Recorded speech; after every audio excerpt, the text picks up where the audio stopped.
a lot of the data that we capture helps reinforce how true the findings of cognitive scientists have been.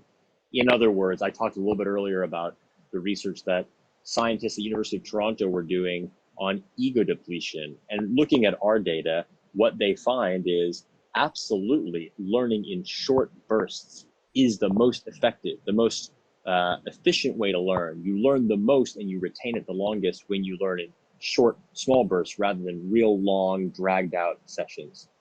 That's definitely something that comes from the data. The other things we've learned are around, what does it mean for people to learn quickly versus learn effectively? And we have some metrics that come out of the Cerego experience that show that just because someone may take a little bit longer to learn in the first place, by no means suggests that they haven't learned it just as well, or that they won't remember it just as long as someone who may learn something a little bit more quickly.